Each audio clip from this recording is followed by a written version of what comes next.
Our host for the day one is Hannah Fernandes. Introduction to English Literature. Ladies and gentlemen, today I want to talk about the treasure that is English literature. From the epic poems of Old English to the contemporary works of today, our literacy heritage is a precious gift. However, I fear that this treasure is fading. In an era dominated by screens and social media, reading habits are declining. The attention span of our youth is shrinking. But literature is not just a reflection of our past, it shapes our present and future.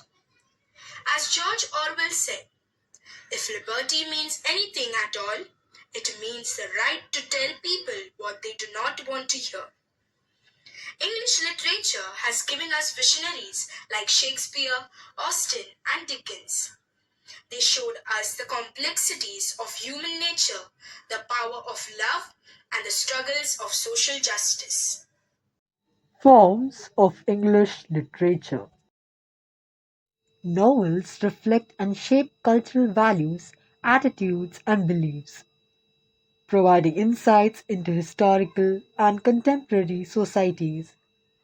Novels showcase mastery of long, narrative techniques and literary devices. Novels teach critical thinking and cultural awareness. Drama reflects societal values, issues, and historical context. Drama employs language, symbolism, and stagecraft. Drama is a key component of English literature studies. Poetry preserves cultural traditions, myths, and histories, providing insight and societal values. Poetry is a cornerstone of English literature studies.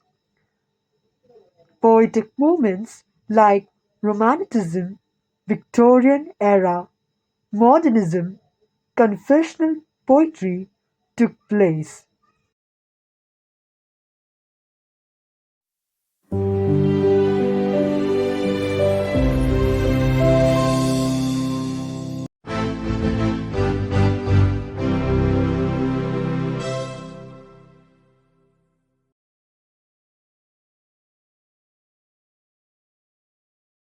William Shakespeare was a famous English writer who lived from 1564 to 1616.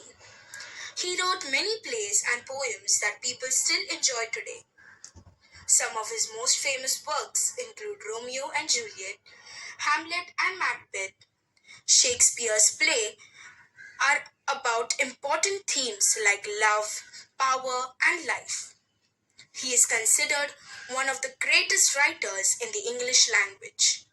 His works have been translated into many languages and are still performed and studied worldwide. Let us now take a deep reflection of the Old English literature.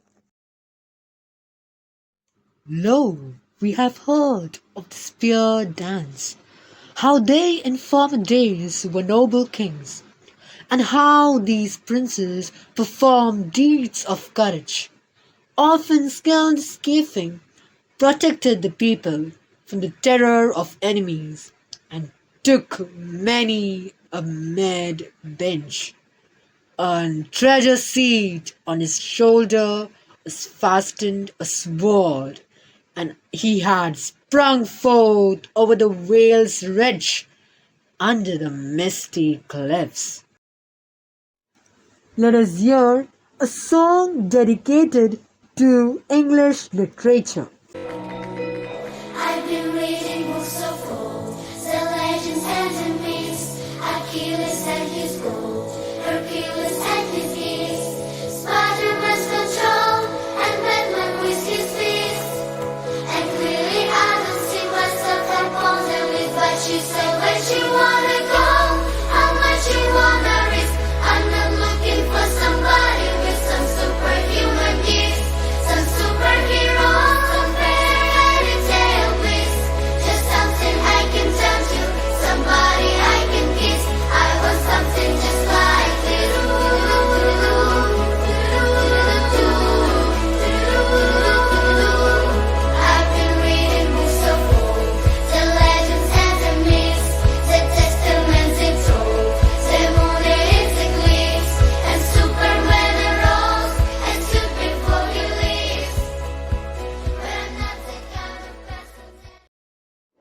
he who draws noble delights from sentiments of poetry is a true poet, though he has never written a line in all his life.